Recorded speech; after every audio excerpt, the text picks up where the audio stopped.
maghatag sang panahon kag bulig kun ginakinahanglan. Mga kabombo, yari si Monsignor Felix Pasquin sang Our Lady of Candles Parish Capitol Heights sa iya imbitasyon sa pag-upod sa Santos nga Misa live sa Bombo Radyo. Sa aton mga kabombo, tungod sa pandemic COVID-19, ang aton nga mga tumuluo, labi na gid ang mga senior citizens kag ang mga kabataan nga alangon pa. Pangabay nga hindi mag-intra sa pagtinipon-tipon. Kag isa na dira amo ang pagkadto naton sa simbahan sa pagsimba. Apang kamo makasimba gihapon, makapasalamat ka makadayaw sa Dios, makapangamuyo pinaagi sa aton Santos nga Misa online sa Bombo Radyo Bacolod nga aton ginahiwat kada alas 6:30 sang aga. Ini sa liwat ang inyo alagad Monsignor Felix P. Pasquin nga padayon nga nagaagda sa inyo sa pag-upod sa aton Santos nga Misa sa online sa Bombo Radyo kada Domingo alas 6:30 sing aga. Madamo gid nga salamat. Ang pagbinuligay sa tion sang pandemya, tuman kaimportante. Apang antes kita makabulig sa iban, unahon naton anay atipan ng aton tagsa kakaugalingon. You cannot take care of others if you do not take care of yourself. Base sa World Health Organization o WHO, na sa tion karon sang pandemic, madamo ang ginaigo sang stress. Pila sa masanag nga mga emotional symptoms nga maangon sa stress, ginakipansang pagbatsyag sang kahadlok, pagkasubo, kag kaakig. Sa bahin sang physical symptoms, nagabatsyag sang pagkasakit sang ulo, may kabudlayan sa pagtulog kapag kaon. Sa bahin sang behavioral symptoms, nagakadulaan na sang gana o kon motibasyon sa pagtrabaho. Nagataas ang pag-usa sang alcohol o kon drugs, kag wala na nagatambong sa mga ginapakigbahinan sa nga religious, spiritual practices. Magun sini, yari ang pila ka mga panugyan sang WHO agod nga makalikaw kita sa stress. Lingawon ang kaugalingon, pinaagi sa paghimo sa mga aktibidad nga imo gina-enjoy kag ginakaluyagan, kaangay sang pagbasa, pagkulokanta, pagsaot, pagluto, gardening, kag iban pa. Mag-exercise physically every day, magtulog sang temprano or getting enough sleep, eat well, kag ang pinakaimportante sa tanan, magpangamuyo. Subong nga may gara sang coronavirus pandemic, isa sa pinakamabudlay nga butang amo ang idi naton makita ang aton nga kontra. Gani, dapat mangin mahinalungon kita kag nagasunod sa minimum health protocols nga ginapatuman. Magluwas dira na kay balo-bala kamo mga kabombo nga dapat man nga i-disinfect ang mga cellphones agud malikawan ang virus. Santo sa pagtuon, ang isa ka typical nga cellphone user ang nagtandog sang cellphone sang 2,617 ka beses kada adlaw. Apang kon extreme cellphone user ka naman, ginatandog mo ang imo gadget sa masobra sa 5,400 ka beses sa isa ka adlaw. Paano i-disinfect ang mga cellphones? Una, dapat i-shutdown ini anay kag kuhaon sa case anti-silimpyuhan. Sunod, pass-on ang tela sang tubig nga may lakot nga habon o kon rubbing alcohol. Pwede man magamit sang wet wipes nga may 70% isopropyl alcohol. Gamit ini, krapuhan ang screen, likod kag kilid sang cellphone. Siguraduhon nga wala sang moisture nga magasulod sa mga port. Syempre, limpyuhan man ang phone case antes ibalik diri ang cellphone.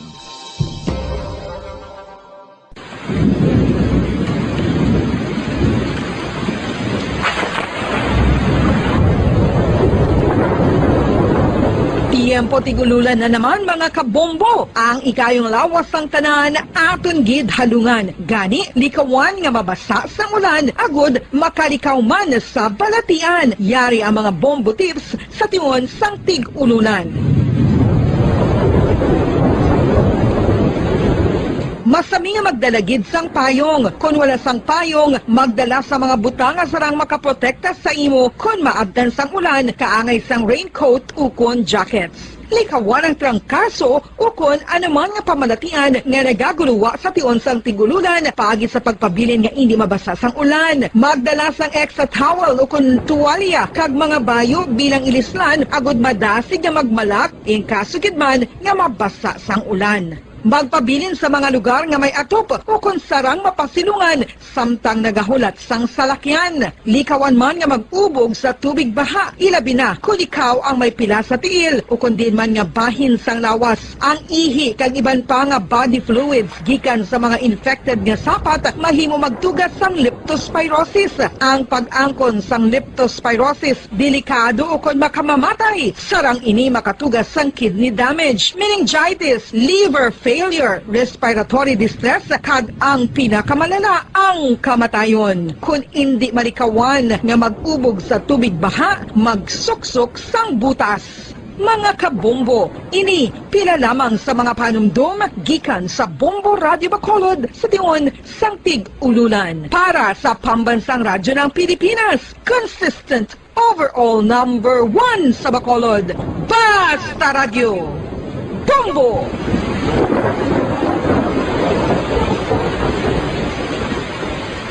Ano ang RA 9003? Yari ang mga butang nga dapat mo mahibaluan angon sa Ecological Solid Waste Management Act of 2000. Ang Section 10 nagamando sa decentralization sang waste management o kung paghaboy sang basura. Sa iya implementing rules, ginamanduan ang mga barangay nga magtukod sang Barangay Solid Waste Management Committee. Ano ang mga katungdanan sang Barangay Solid Waste Management Committee? Pagbahin-bahin kag koleksyon sang madunoton, makompost kag ma-recycle nga basura, pagtukod sang materials recovery facility, pagsumiter sang bulanan nga report sa munisipyo, pag-organisar sang multipurpose environment cooperative ukon asosasyon. Pagbalay sang Solid Waste Management Program sang barangay, pagpain kag pagpangita sang pondo.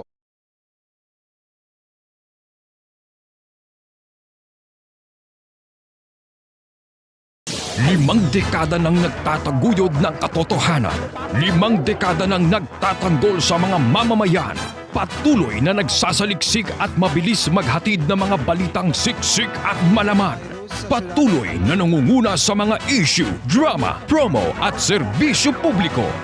Ito ang Bombo Radyo Bacolod, ang pambansang radyo ng Pilipinas.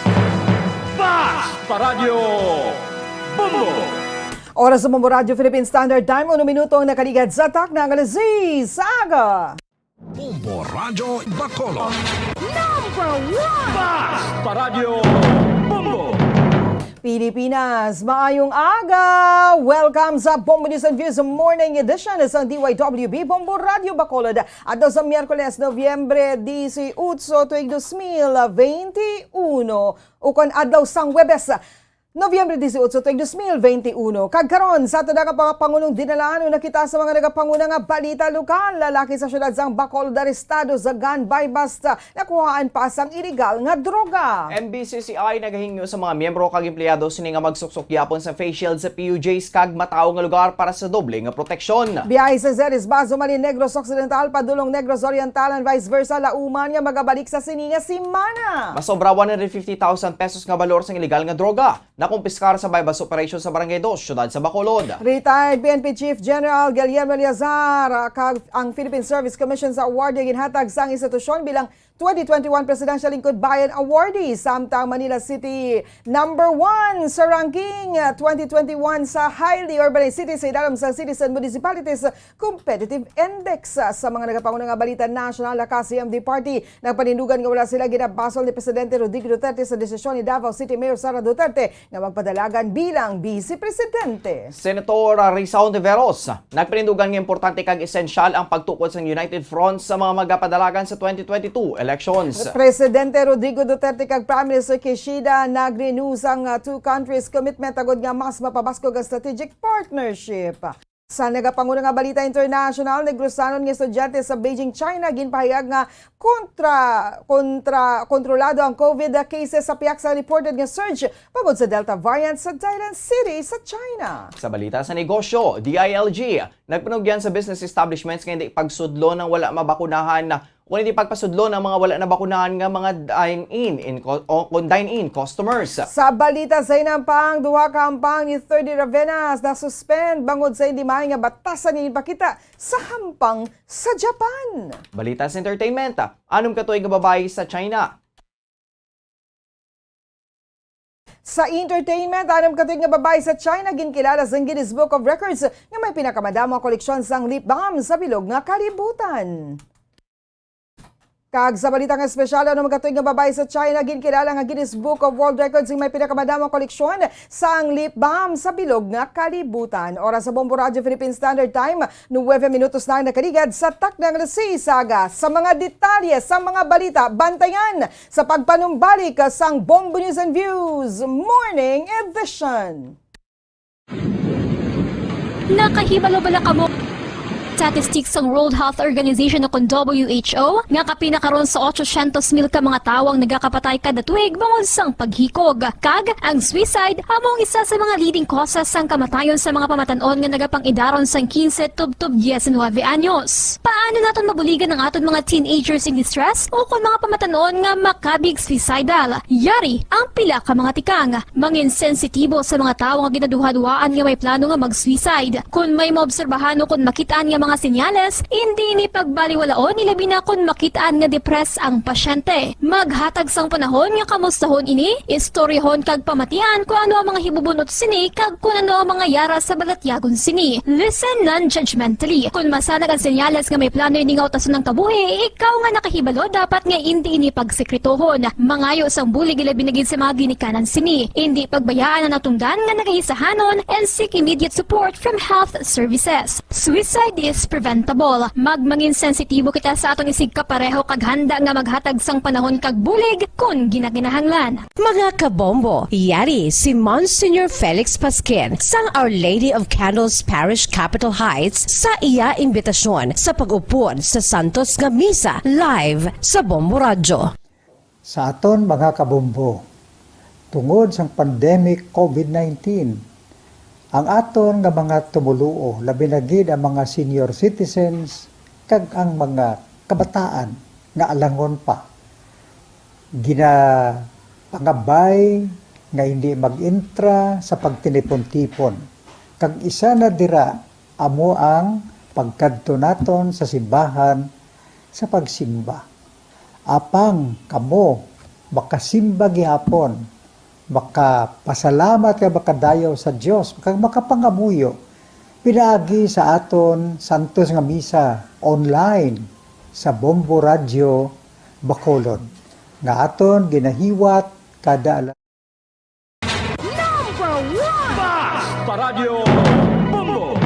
Oras sa Bombo Radio Philippine Standard Time, 7 minutos na nakaligad sa takna kada saga. Nga mo na pag-abi-abi sa inyo din mga mga bahin sang syudad sang Bacolod, probinsya sa Negros Occidental nga nakatutok na nagapamati diri sa DYWB Bombo Radio Bacolod 630 kHz sa lilizuan sang inyo mga radyo kag sumuman sa mga nagapamati kag nagatanaw worldwide pagi sa Facebook Live, sa Facebook fan page sang Bombo Radio Bacolod. Kagaron sa mga detalye na sa mga balita kaupod sang inyo mga tagbalita. Bombo Franz, Andrew Burgos. Kag Bombo Mary Divine Grace Moreno Coelho. Sa mga detalye na sa nagapangunang nga balita lokal, arestado ang notorious nga robbery hold-upper sa entrapment operation sa Police Station 4 sa Proquista, Barangay Villamonte, Ciudad sang Bacolod. Ginikilala ang suspetsado kay Steve Bais, 29 anyos, kag residente sa nasabit nga lugar. Sunod kay Police Station 4 Commander Police Major Richie Gohe, nakabaton sa report ang kapulisan nga nagabaligan sa illegal nga armas si Bais.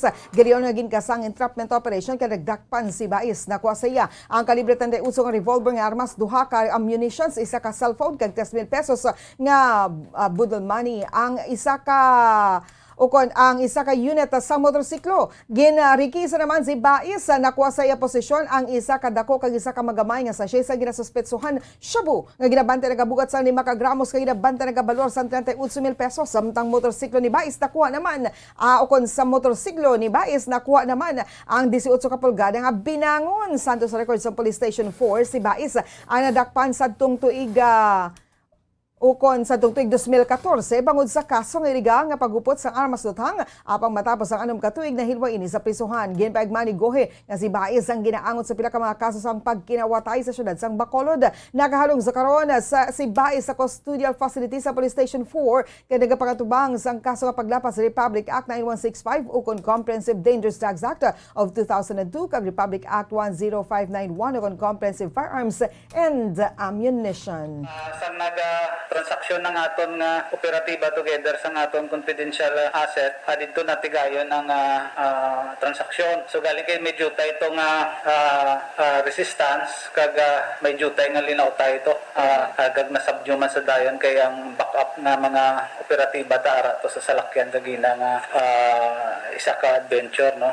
Si Police Major Richie Gohe, ang Station Commander sa Bacolod Police Station 4. Samtang ginpaigman ni Police Captain Elmer Bonilla, ang Station Commander sa Bacolod Police Station 7, nga positibo man nga na-identify sa Row Gallery si Baez nga may mga nauna nga kaso anis pang pagwasang subo nga binulan. Napasa ka naman ang kaso nga robbery hold-up bato kay Baez kasunod sa insidente nga natabo sa Barangay Alihis, syudad sa Bacolod, kung sa diin isa siya sa nagpangawat sa motorsiklo sang tinalikdan nga si Mana. Positively identified man ni siya through Roads Gallery na to previously may mga kaso ni siya prior sining paggawa niya sining nga binulan. Na-file naman natin actually ang kaso sa tong insidente dito sa Barangay Alihis. Kung sa diin, siya niya ang suspitsado kung may upod siya nga isa pagit ka persona. So, muning ginapalo up sa mga pulisan subong sa siyudad sa Bacolod. Bali, subong, hindi na-file na natin.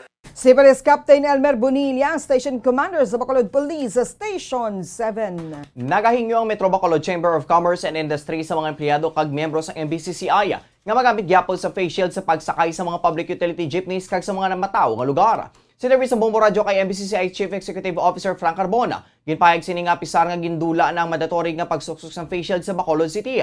Nagpanugyan nini sa mga empleyado nga magamit lang gyapon sini labi na kun magakommute. Sunod kay Carbona, ginkuha na nga daan ng social distancing sa mga jeep gani kinanglan ang doble nga proteksyon. Gindugang man sini nga mas maayo man nga magsuksok gyapon sang face shield. Ang mga ini kun madamo sang tawo apang kun ang empleyado man laman lang isa sarang na niya ini nga makuha. Sunod sa Chief Executive Officer, wala man sang negatibo nga epekto sa ila ang paghalog sa mga pagsulundan kag ginapahayag nga mas makabulig pa ini sa ila. We decided na number one, ang amon mga empleyado, may member namon sa MBCCI, hindi ba na members, iayo namon niya nga magamit sila face shield, number one gauge sa kung commute sila pakadto sa opisina o uli man sila balay using public transport. Nabatian si MBCCI Chief Executive Officer Frank Carbona. Ginalauman nga magabalik na ang biyahe ang series buses sa Valle Cartan City Incorporated si Mana humani Negros Occidental tubtob Negros Oriental and vice versa. So kay Governor Eugenio C. Bong Lacson, lunsay na sa Alert Level 2 ang Negros Occidental kag Negros Oriental apang wala pa sang tulid nga guidelines sa duha ka probinsya. So kay Lacson, importante nga mayara sa magkangay nga protocol ang duha kag desisyonan man kundiin nga mga borders ang buksan. So saya sini nga si Mana mahitso na ang pag-istoryahan ay kung ano ang mga ipagsulundan kag kung mapanagutan ang point to point ang biyahe agud makontrol ang mga tao nga makasunod. Nagpasalig naman ini nga sigurado na ang makabalik ang biyahe sa duha ka mga probinsya sini nga si Mana. Nagpasaw sa resolution sa sangguniang panungsod si Councilor Carl Lopez, Chairman sa Committee on Environment and Natural Resources, nga nagatawag sa atensyon sa Solid Waste Management Board. Sa agad magtambong sa committee hearing tuloy sa ginareklamo nga sanitary landfill. Kaging tawag nga dump site sa Barangay Felisa, syudad sa Bacolod. Sino kay Lopez, tatlo ka sunod-sunod na nga committee hearing nga wala sila nagatambong o kung nagapadalaman lang sa representative. Gani nagpasarin ni sa resolusyon sa SP agad madiskusyonan ang inisyu nga oposisyon kag resolution of objection sa nga Barangay Felisa nga hindi na nilaluyag mangin operator ang IPM Construction and Development Corporation. Hindi bangod na isa hindi insakto nga management waste disposal. Wala sang segregation, wala sang operasyon sang composting facility kag pila ka mga violasyon. Sunod sa iya, madamo sila sang pamangkot kag obligasyon gihapon sa syudad nga ginasigurad o kon nga siguraduhon nga insakto ang pag-operate sang sanitary landfill. I have been inviting the Solid Waste Management Board to discuss with me the resolution of objection issued by the Barangay Felisa. The Barangay Felisa has issued an opposition that they no longer want IPM to be the contractor operating in the sanitary landfill. Nabatihan si Councilor Carl Lopez, ang chairman sa Committee on Environment and Natural Resources sa SP. Kag sa katapusan na nga balita lokal, masobra 150,000 pesos kabalor sa illegal nga droga na kumpiskal sa bypass operation nga gipanigan sa City Drug Enforcement Unit sa Procsigay, Barangay 2 sa Bacolod City. Sa interview sa Bombo Radyo Bacolod kay City Head Police Lieutenant Joven Mogato, ginkilala ang subject person kay Frederica Umalauco, 50 anyos, kag Wilfredo Langido, 26 anyos, lunsay mga residente sa nasabing hapit nga lugar suno kay Mugato masobray sa Kasimana, Manila nga ginmonitor si Umalauco kag lunsay newly identified drug personalities ang mga ini. Nako sila pagidakop ang 8 ka sachets sa suspected shabu nga nagabugat sang 23 gramos kag may estimated market value nga 156,400 pesos. Sa karon nakahunong mga ini sa Bacolod Police Station 2 kag natala na nga pasakan sang kaso nga paglapas sa Republic Act 9165 o kuna ang Comprehensive Dangerous Drugs Act of 2002. Naton madakop ini ang mga duha ka suspect, si Frederica Dumalauco, si Lanzar Gita alias Boyet, tag si Wilfred Langido alias Liblib. Residente ni sila sang Purok Sigay, ma'am, Barangay 2, Bacolod City. Si CDU Head Police Lieutenant Joven Mugato. Oras sa Bombo Radio Philippine Standard Time, 15 minutos na ang nakaligad sa takna ng alas 6 sa aga. Bombo Radyo Bacolod! Number 1! Basta Radyo! Bombo! Nagpabuti Subong nga mayara sang coronavirus pandemic, isa sa pinakamabudlay nga butang amo ang idi naton makita ang aton nga kontra. Gani dapat mangin mahinalungon kita kag nagasunod sa minimum health protocols nga ginapatuman. Magluwas dira na kay balo-bala kamo mga kabombo nga dapat man nga i-disinfect ang mga cellphones agud malikawan ang virus.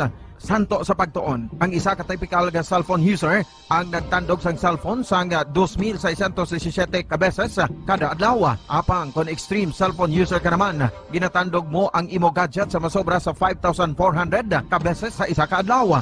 Paano i-disinfect ang mga cellphones? Una, dapat i-shutdown ini anay kag kuhaon sa case anti-slimpyuhan. Sunod, pass-on ang tela sang tubig nga may lakot nga habon o kon rubbing alcohol. Pwede man magamit sang wet wipes nga may 70% isopropyl alcohol. Gamit ini, trapuhan ang screen, likod kag kilid sang cellphone. Siguraduhon nga wala sang moisture nga magasulod sa mga port. Syempre, limpyuhan man ang phone case antes ibalik diri ang cellphone.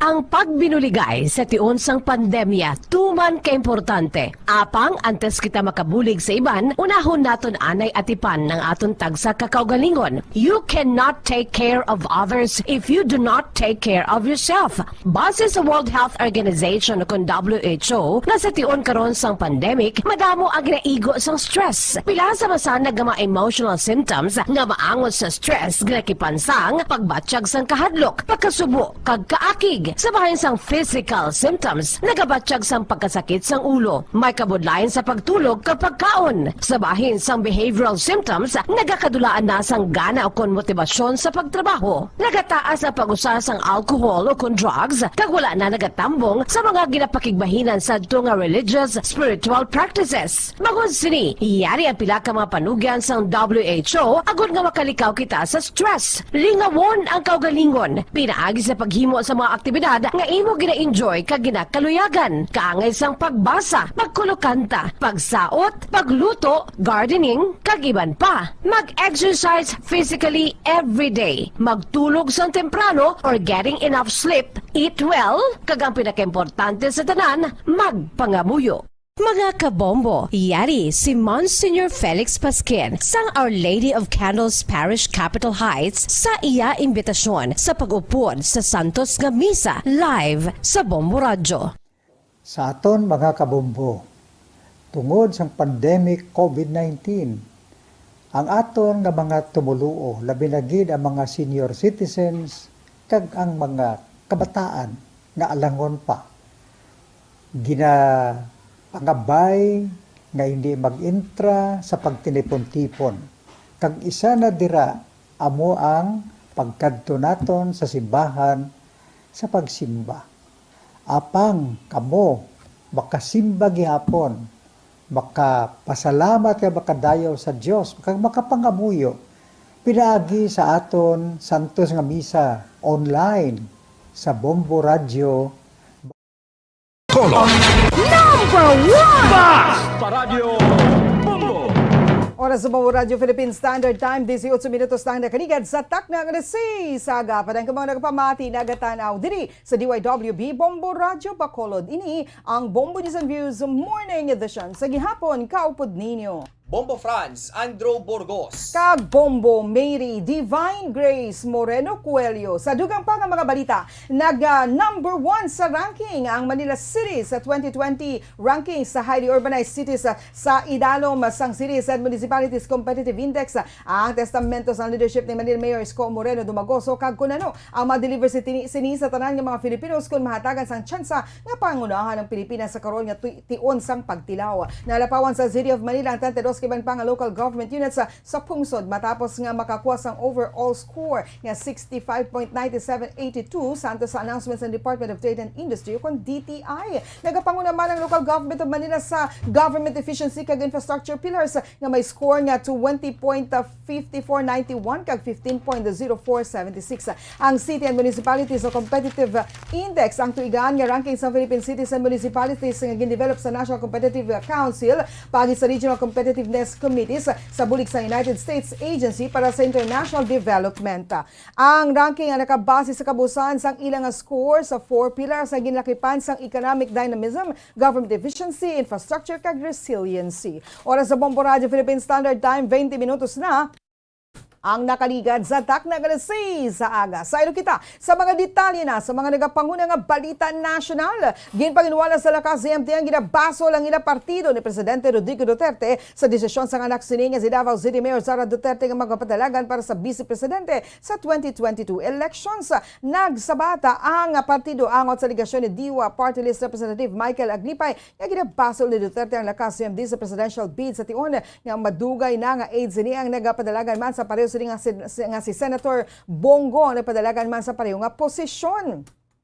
Nag-withdraw man si Gos ang iyang kandidatura para sa Vice Presidente sa ilalim sa Philippine Laban kag nag-substitute bilang presidential candidate sa federalismo ng dugong dakilang samahan o kon PDDS antes ang deadline sa Nobyembre 15. Sa partido, wala man nagpagwasang bisan ano nga categorical nga payag si Presidente Rodrigo Duterte nga ginabaso ng lakas CMD para sa desisyon ni Mayor Sara sa pagpadalagan bilang presidente. Dugang pa sa partido nga Luyag Manila nga i-refer si Representative Mike Aglipay sa interview sang presidente sa tinanikdan nga Domingo angot sa desisyon ni Mayor Sara. Wala sa pahayag nga ginbasol sang presidente ang lakas CMD ukon ang bisan sino nga miyembro sa partido para sa desisyon sang alkalde. Ginatumod sa lakas CMD ang interview sa presidente sa isa ka vlogger kung rin ang nagpabutyag sang chief executive sa pagkadismaya sini sa pagpadalagan sa iyang anak bilang vice presidente nga gindesisyonan sa presidential aspirant and former Senator Bongbong Marcos Jr. Nagpanindugan si Senator Risa Ontiveros sa importansya sa United Front sa mga non-administration candidates. Agon kontraho ng tandem sang presidential aspirant kasi Ferdinand Bongbong Marcos Jr. kag Vice Presidential bet Davao City Mayor Sara Duterte. Gitawag man ni Hontiveros ang Marcos Sara tandem bilang juggernaut. Suno kay Hontiveros, klaro na sa karon kung ano nga klase away may ara sila sa bulan sa Mayo sa masulod nga tuig. Sa ilang ini o kung sa hindi lang sa oposisyon kundi sa non-admin candidates man. Ginpayag man sa senador nga tuman kay importanteng unity talks kag kinahanglanon. Suno kay Hontiveros, suportahan sini ang bisan ano nga formula nga mahimo sa United Front sa 2022 elections sa pagpating sa ang pagpagtingwa sa paghugpong ang nasanto sa prinsipyo. Sang Martes, gindisclose sa mga mamalida nga naga-communicate na sila sa sulod sa duwa ka tuig kay Robredo, Lacson kag bisan kay Senator Grace Poe. Kung sa rin isa sa ginantisipar nga mga politicians nga mag-aupo sa presidential race nga magadiyon sa United Front sa palabuton nga piniliaya at isang filing sa certificates of candidacy. Nag-initiate si Robredo sa unity talks sa tinutuyo nga makahimo sang lapnagon nga coalition posible nga magakontra sa presidential bet sang administrasyon. Apang wala pa inisang resulta sa corona. Sa Oktubre, ginanunsya ni Robredo nga hindi na sinipagpadayunon ang unity talks sa mga kaupod sini sa 2022 presidential aspirants. Yun pa ni Hontiveros nga kinanglan nga bag-uhon ni Presidente Rodrigo Duterte personal habits kag style sang paggobyerno kun ini ang makakuha sang pwesto sa Senado sa 2022 elections. Gin-renew ni Presidente Rodrigo Duterte kag Japanese Prime Minister Kishida Fumio ang two countries commitment agod nga mas mapabasko ang strategic partnership sa tawag sa telepono. Sunod sa payag nagikan sa Malacañang, lusa mga lideres ang nagkasugot nga padayon ng madalong security engagement and coordination sa paglunsar sang Foreign and Defense Ministerial Meeting o kon 2+2 meeting. Nagkasugot man sila sa exchange of visits sa agud mas ma-reaffirm man o kon pa sang duha ka mga pungsod ang partnership kag personal friendship. Nagbaylohan man sa pananawon si Duterte kag Kishida angon sa regional development kag multilateral issues kang isang may kang tanan sa West Philippine Sea, Myanmar, the Korean Peninsula kag non-proliferation. Ginpasalamatan ni Duterte ang Japan sa suporta sini sa Build program, peace process kag grassroots development sa Mindanao kag nagapaday nga transition process ang Bangsamoro Autonomous Region. Ginalantaw man ni Duterte ang madidalagon nga pagpatuman sa projects and activities nga may tinutuyong mapasanyog ang kooperasyon sa Pilipinas kag Japan sa maritime security, maritime connectivity kag preservation sa marine environment. Ginpayag man ni Kishida nga padayunon sa Japan ang suporta sa peace and development agenda sa Mindanao, Build program kag COVID-19 pandemic recovery response sang Pilipinas. Para sa katapusan nga balita nasyonal, ginsuspend sang Senado ang plenary debate sa 2022 budget bill nga natala na subong adlaw matapos nagpositibo liwat sa COVID-19 si Defense Secretary Delfin Lorenzana. Suno kay Senate Majority Leader Juan Miguel Zubiri nga wala sang sesyon subong adlaw bangod siraduhon ang shop agud makasanitize ang secretariat sa premises. Giningganyo man sini ang mga yara sa plenary debates sang Martes, November 16 nga magpabilin sa balay kag mag-isolate sa sulod sang 5 ka adlaw. Nagilaw man ini nga wala sang bisan isa sa nga magapositibo sa virus. Talakayan na kung tani sang Senado subong adlaw ang proposed 2022 budget sang Department of Trade and Industry, Department of Social Welfare and Development, kag Department of Education. Padayunon sa Senado ang budget debate sa Lunes, Nobyembre 22, tuig 2021. Kag oras sa Bombo Radio Philippine Standard Time, 25 minutos na nakaligid sa takna ng 6 sa aga. Saylo kita sa mga detalye na sa mga nagapangunang balita international. Apisar sa balita, nagagwa sa Dalian City sa China bagon sa Delta variant, ginakabig sa gihapon sang negrenseng estudyante sa University of Petroleum sa Beijing, China, nga normal sa gihapon ang pagawi sang mga tawo. Sa interview sa Bombo Radio kay Jasper Jan Duhino, direkta sa Beijing, China, ginpaig sini nga kontrolado ang sitwasyon sang COVID-19 sa China. Sulo kay Duhino, sa ila eskwelahan, may isa ka profesor nga nagka-close contact sa COVID positive gani gin-lockdown ang ilang eskwelahan kag gin-swab sila tanan sa makatatlo ka beses. Gayon man nga ginbuksan ang ilang eskwelahan matapos na magnegatibo ang ilang resulta sa ilang swab test. Nagamit man sila sa QR code agud nga mahapos ang pag-contact trace in kaso nga may matapikan sa balatian sa lugar nga ilang ginkadtuan. Nagbalik naman ang offline classes sa China. Magluwas na lamang sa iban nga foreign students nga hindi pa makabalik sa China. Ginpayag man nga halos 80% na sa populasyon sa China ang nakabatan sa COVID-19 vaccine kay nagumpisa man sa pagpatuman sa booster shot. I think controlled man sa ang COVID-19 sa China. Because lastly, sa sinilang nga week ko, may kami actually nga professor na nagka-close contact. Ang natabo is nag-lockdown ng bilog namon nga school. Tapos tanan-tanan, nag-swab test. Plus, ikatatlo ko na nga swab test. Wala man positive, pero sa protocol nila, katatlo kami swab test. Si Jasper Jan Duhino ang direktor direkta sa Beijing, China. Para sa katapusan nga balita internasyonal, sa Kabul, Afghanistan, duwa ka mga tao ang patay sa pagsigabong sa Kabul, Afghanistan. Duwas o kunsuno sa isa ka Taliban official. Ginbutang sa wala makilala ng suspek ang bomba sa minibus. Bungod sa pagsigabong nagubang mga salakyan sa Dashi Barshi, ang lugar kung sariin ginadominar sang Hazara Shiites. Nagapanrigayon na sa karon ang madalom nga investigasyon sa mga otoridad sa natabo nga pagsigabong. Samtang ginako sa Islamic State ang responsibilidad sa natabo nga duwa ka magkatuway nga suicide attack sa Kampala, Uganda. Sa nasabing kapag sigabong, napatay ang 3 ka mga tao nga ginabugusan sang 2 ka sibilyana kag isa ka pulis samtang nasamara naman ang 36 kay ban pa. Sunod sa ISIS affiliated nga Aramaka News Agency, mayaran sa 3 ka fighters ang nagpasigabong sang bag nga may unod nga bomba. Duwa sa mga bombers ang naglupok malapit sa Kampala Central Police Station kag pangato naman ang sa Parliament Building. Nagdangat sa 81 ka mga tawo ang ginaligar nga sa likod sang pagsigabong ang ginakop sa mga otoridad. Nagpanawagan si Ugandang Presidente Yoweri Museveni sa mga pumuloy sini nga maghalong kag ipalabot sa mga otoridad ang mga nakita nila nga mga nagkaladula nga mga tawo sa pampubliko nga lugar.